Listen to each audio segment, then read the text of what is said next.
নির্বাচনের কথা যে আমরা নির্বাচন চাচ্ছি, তারপর নির্বাচন দিলে বিএনপি ফলাফল চলে যাবে। অনেকে ভাবেন, অনেকে বলেন যে এই কথা ভেবে যে নির্বাচন দিলে বিএনপি ক্ষমতা আসবে। দেশবাসী ভাবে, সমস্ত রাজনৈতিক দল ভাবে, যারা দেশ নিচ্ছে তারাও ভাবে যে নির্বাচন দিলে বিএনপি ক্ষমতা আসবে। আমরা কিন্তু এটা ভাবি না। আমরা চাই, আমরা ভাবি নির্বাচন দেশের মানুষের অধিকার। এই অধিকারের জন্য, ভোট দেওয়ার অধিকারের জন্য আমরা 70 বছর আন্দোলন করেছি। নিজের জীবনের অর্ধেক সময় অন্তত আমার এবং আমার মতো যারা আছে তারা জেলখানায় অথবা পলাতক জীবন কাটিয়েছে। নির্বাচন দিলেই বিএনপি ক্ষমতা আসবে এই কথা যারা ভাবেন, সঙ্গে এটা কেমন, এটা যদি ভাবেন, এটা যদি ভাবেনি আপনারা, তাহলে এটা কেন ভাবেন না যে বিএনপি একটা অত্যন্ত অত্যন্ত জনপ্রিয় একটা দল? এটা কেন ভাবেন না? পাশাপাশি বিএনপি ক্ষমতা নাই, এখন নির্বাচন দিলে বিএনপি রিলিজ করবে সে অবস্থাও নাই। সুতরাং নির্বাচন দিলেই যদি বিএনপি ক্ষমতা আসে, তাহলে আপনাকে ধরেই নিতে হবে যে বিএনপি নির্বাচনে যাওয়ার মতো মানে জনপ্রিয়তা আছে। ওখানে আপনাদের ভয়টা কেন? জনপ্রিয় একটা দল যদি ক্ষমতা যায় আপনার অসুবিধা কি?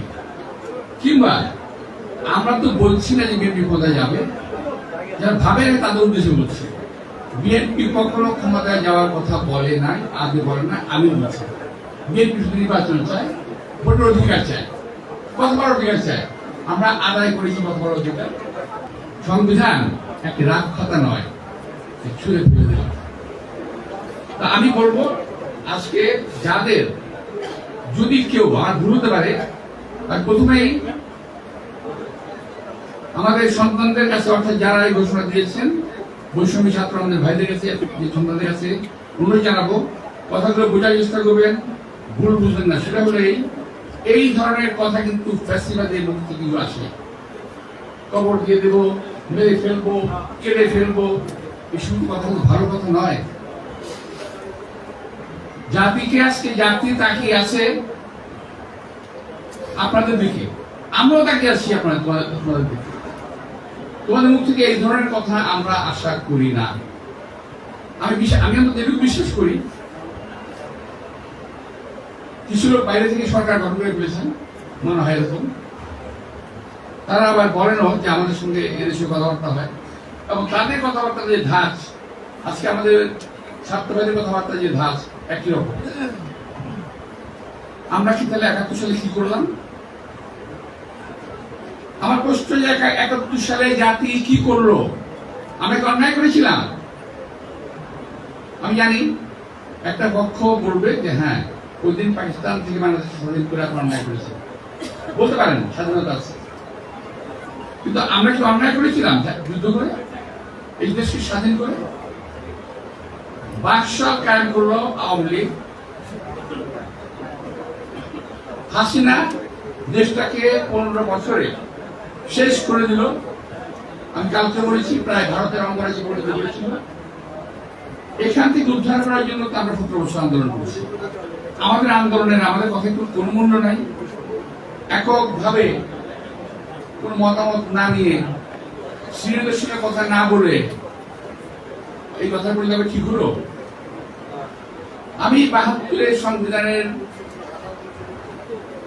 সমর্থক নই, আমি 71-এর মুক্তিযুদ্ধের রক্তের সমর্থক। আমি একটু মাথায় রাখতে হবে যে আমাদের দেশের পাশে যারা আছে তারা কখনো বাংলাদেশকে স্থির থাকতে দিতে চায় না। আমরা মনে রাখতে হবে যে আমরা ওদের সুযোগ দিতে চাই না, কিন্তু দেব না। আজকে বাংলাদেশ নিয়ে কত কথা বলতেছে, কেউ কেউ তো চট্টগ্রাম নিয়ে যায়, কেউ লালমনিরহাট নিয়ে যায়, কেউ দিনাজপুর নিয়ে যায়। বাবা, হরিণের মার বাংলাদেশ না, সম্ভব না।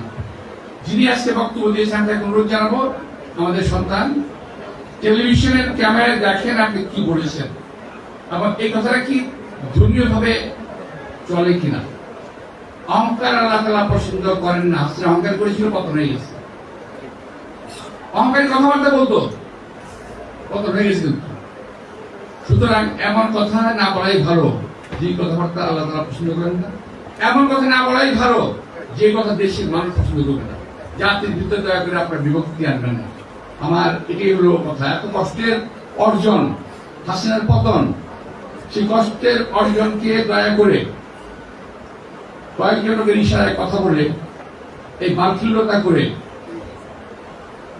জাতিকে বিভক্ত করবেন না, এটা আমার সর্বশেষ অনুরোধ। আবারও বলছি যে ওই সংবিধানটা লেখা হয়েছিল ৭১-এর ৩ লক্ষ শহীদের রক্তের বিনিময়ে লেখা সংবিধান। আমাদের গায়ে খুব লাগে। এই সংবিধানে গত স্বাধীনতার পর থেকে এই সংবিধান চলে আসছে। যারা এই সংবিধানকে যারা মিসইউজ করেছে, যারা অপব্যবহার করেছে, তাদের বিরুদ্ধে অবস্থান নেন। আরে ভাই, মাথা ব্যথা হলে কি মাথা কেটে ফেলতে হয়? মাথার ব্যথা হলে মাথা কেটে ফেলতে উৎক্ষেপ হয়। সুতরাং যারা করেছে অপব্যবহার, তাদের বিরুদ্ধে অবস্থান অর্জন করা দরকার সেটা করেন। আমরা তো আছি সঙ্গে।